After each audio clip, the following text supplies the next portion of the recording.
right, Happy New Year everyone, and welcome to the Teaching Kitchen at Dave's Market in Midtown Cleveland. My name is Juliana Blischak and I'm a registered dietitian with Sodexo at University Hospitals. And I'm Anthony Verona. I'm the culinary director with Sodexo at UH. Awesome. So, did you know that according to the FDA, food makes up the largest category of material in landfills? According to the USDA, 30 to 40% of the US's food supply ends up going to waste. This is really hard to swallow, especially knowing that so many people in the US go without and go hungry. Thankfully, there are various initiatives that are working to combat the issue of food waste.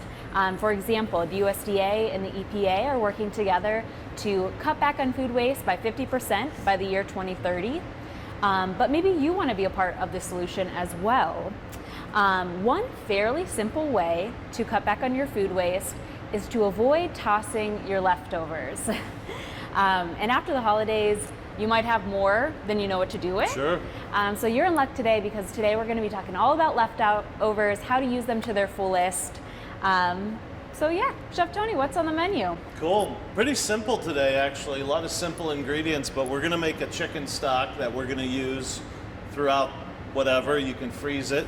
And then we're going to show you how to utilize some of your leftover turkey bones, the meat that's left over, and things like that. So why don't we get started with the chicken stock first? So chicken stock, what is it? Basically, it's a broth, okay? The difference between a stock and a broth would be something that you make with meat and bones. A stock would be just with bones, okay? So really what we're making today is a broth because we used a whole chicken.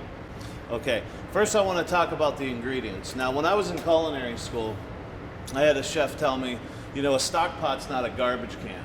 And through my career before I went to culinary school, chefs would throw everything in the stock pot because they didn't want it to go to waste. So vegetable stock might have had zucchini and eggplant, and it was nasty. So there's a few key components that we got to talk about when it comes to making any type of stock: chicken stock, beef stock, duck stock, whatever it is. Okay, and I want to talk about those. So first of all, parsley. Parsley is a key ingredient. It has a very mild flavor, but when it's combined in a stock, it gives it a very rich and delicious herbaceous flavor. A little bit of fresh thyme. Some chefs may disagree with that, but I put thyme in mine. Bay leaves is very important. Now, bay leaves, again, is like parsley, doesn't really have a distinctive flavor. You can sometimes find fresh bay leaves. I use the dry. You only need a few per gallon of stock, but the bay leaf adds a lot of flavor as well. If you made a stock without some of these and you're like, oh, it tastes a little different, you're probably going to notice. Black peppercorns, not crushed or anything, just whole black peppercorns. We don't toast them or anything, we just put them straight into there. We never add salt to our stock at all because the stock is going to reduce. We only add salt at the end after we have our flavor, and we're going to season our soup with it. Ground pepper is at the end as well. And then something in French we call mirepoix. That's carrots, onions, and celery. Typically it's going to be 1 part celery, 1 part carrot. 1 part celery, 1 part onion, and 1 part carrot. So, making a stock, it takes hours. So I can't really make it in front of you right here, but I can tell you what I did, and it's really simple, okay? I took a whole chicken. Actually, in this case, I made a double batch. I used 2 whole chickens. I washed them out real good. Make sure you take out that giblet thing. And by the way, you can do this with turkey, chicken, duck, whatever you want. But I took 2 whole chickens. I think the recipe's 1 4 to 5 pound chicken. I added the proper amount of parsley, the thyme, the black peppercorn, the bay leaves, and the mirepoix, okay? I didn't roast it. You can roast all these prior. You can roast the chicken, you can roast the vegetables, and it's just gonna come out a little darker and richer. This one's a little lighter, has more of a yellowy tinge to it. So what I did is I added all the chicken, the herbs, the peppercorns, and the vegetables, and I covered it with cold water. That's really important. You never want to start a stock with hot water. What happens is when you add the hot water, the proteins start coagulating into the chicken, and it makes a cloudy stock. And we're going to talk about how to keep a stock relatively clear, because when at the end of the soup, you don't want it really cloudy, looking like mud. Okay, so I did that, and look, it doesn't matter what kind of pot you have.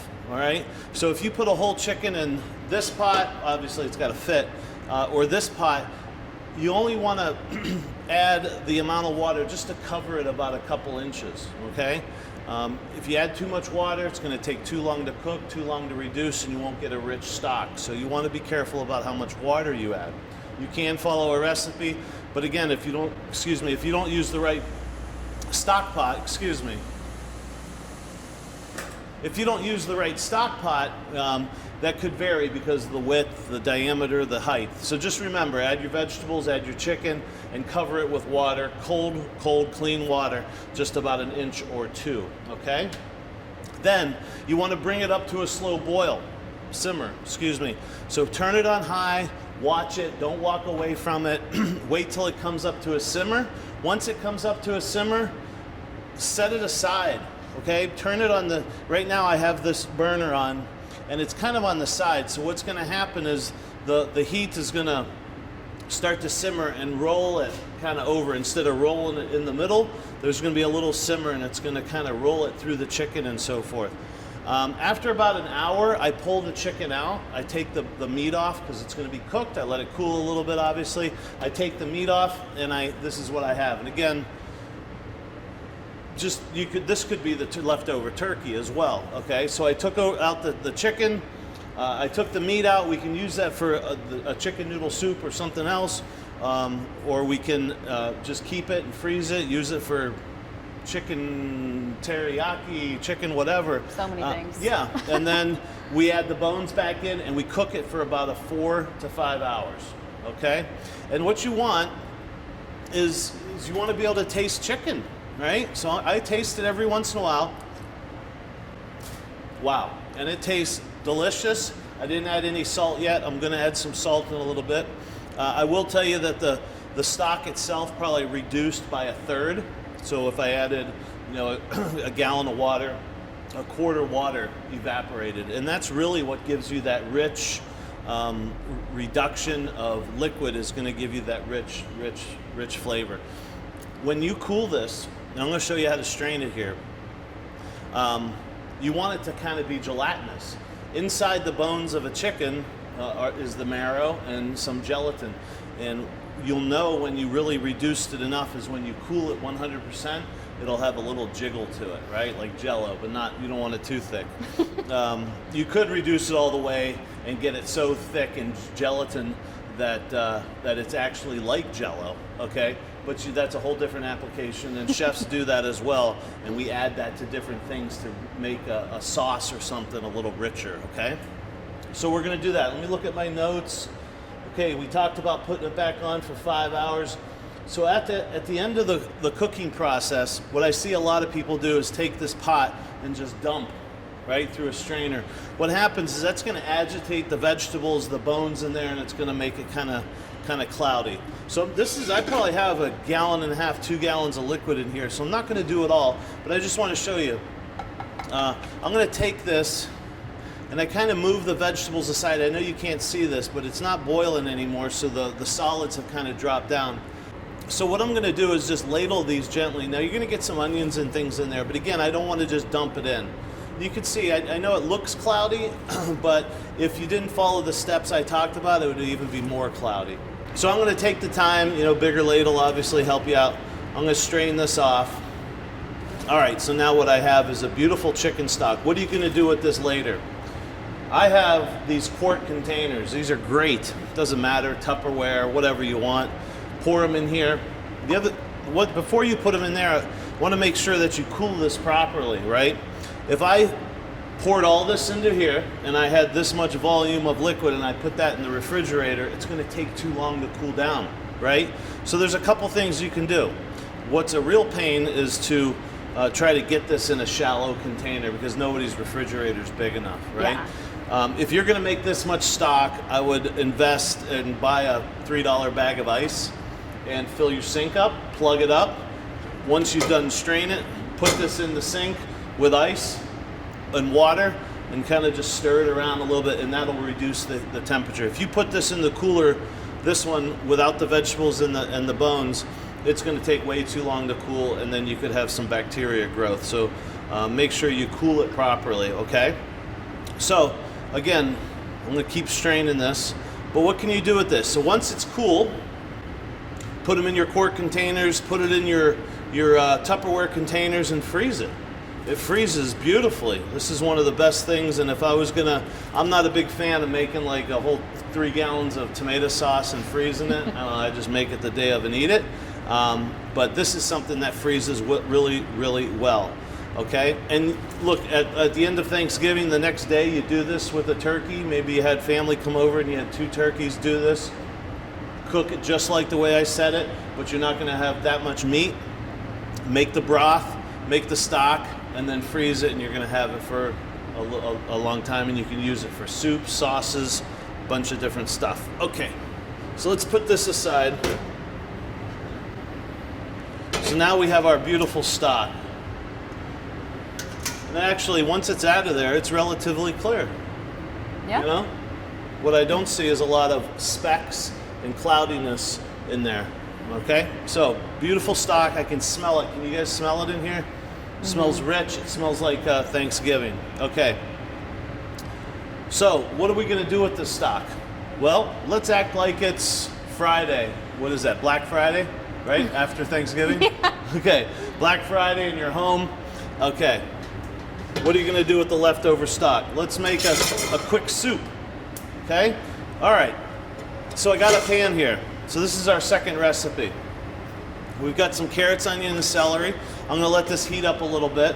And I think this recipe is actually in the, you can get this. And this is just a very, very simple turkey, chicken, whatever you want. Today it just happens to be chicken, but you know, we're just acting like this could be turkey, but it's actually chicken today, no big deal. So I'm going to add a little bit of vegetable or olive oil to this. Let this heat up, and I already had one made, but I just want to show you the steps here. Here's some carrots, onions, and celery. I can hear a little bit of sizzle. We want to saute that up, okay?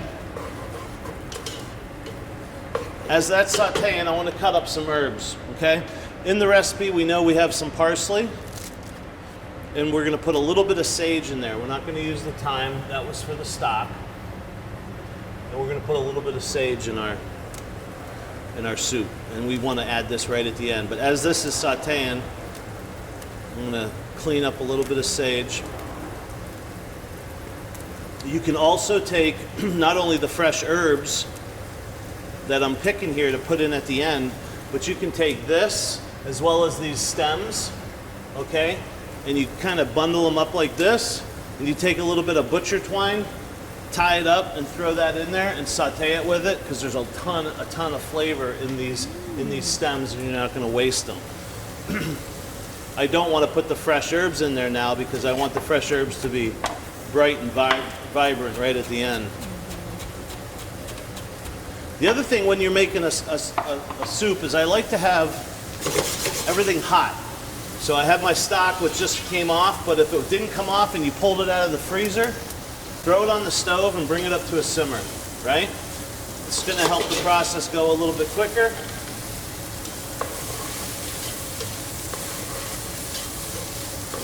And again, very simple. This soup's going to have some grains in it too. You could use a bunch of different grains. You could use quinoa, you could use farro, you could use barley. Today I just cooked off some brown rice, and we're going to add that in there. I'm going to show you how to plate it up here in just a minute. I do have some, like I said, already going.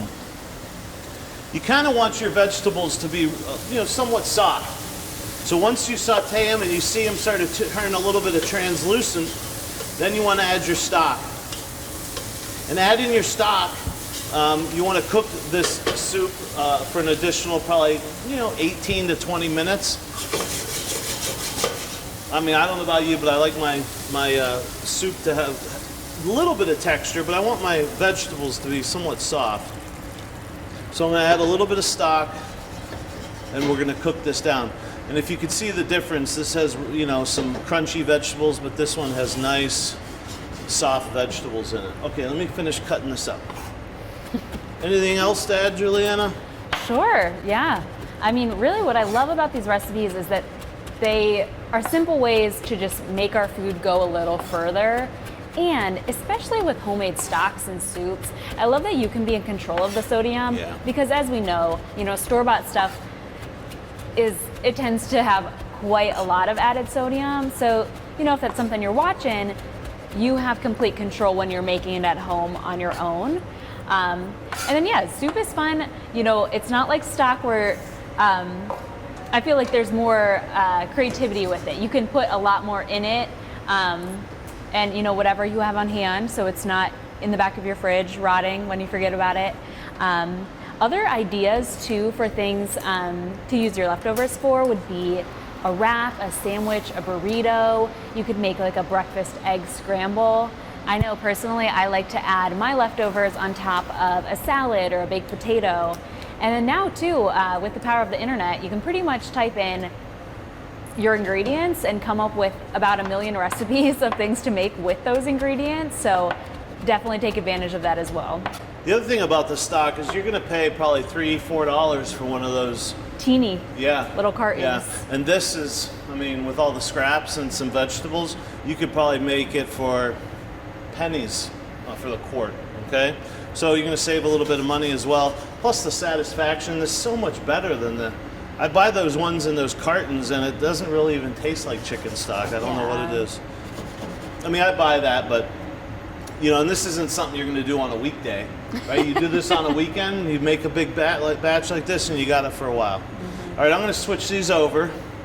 So you want to cook this for about another 18 to 20 minutes, and then what you get is just a nice rich soup. So not only did you make the stock, but you also put it in here and reduced it even more, so it's going to be even richer, okay? At this point, I want to taste my soup, and boy, is that rich. I don't want to add anything else. It doesn't need any salt, any more pepper. I already added some of that before. The other thing I don't want to do, I want to add my chicken right at the end, okay? I kind of like my chicken in little chunks instead of shreds, so I don't really want to cook it in there too long. I can see it's just slightly simmering. What I'm going to do is just add this in and kind of just heat it through. Now, the other thing I don't want to do, as I mentioned before, I'm adding brown rice. I'm going to add pretty much all of that. I'm adding brown rice to this. If you add the brown rice to it now and you have leftovers, all that brown rice is going to soak up all the broth, and tomorrow it's just going to be a big mushy type of thing. So I'll add my chicken, but what I want to do is add my rice that's warm to each bowl. So if you're plating these up for guests or family members, just put half a cup, quarter of a cup of rice in a bowl, and boom. Now I'm going to add my herbs right at the end. I need some half for the other batch of soup I'm making, and I'm going to fold this in, and that just adds a beautiful, vibrant, and I can, as soon as that sage hit that, wow, that just transformed that into a soup. Before it was just broth and vegetables and meat. Now it's like a real soup. Okay, let's plate this up. A little bit of rice. Almost making this like a little meal, right? So I put my rice on the side. And really, this is from leftovers. Come on. Maybe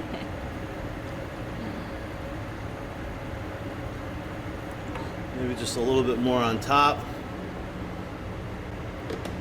And to me, you talk about winter, sitting on the Saturday afternoon with your family, that's where it's at right there.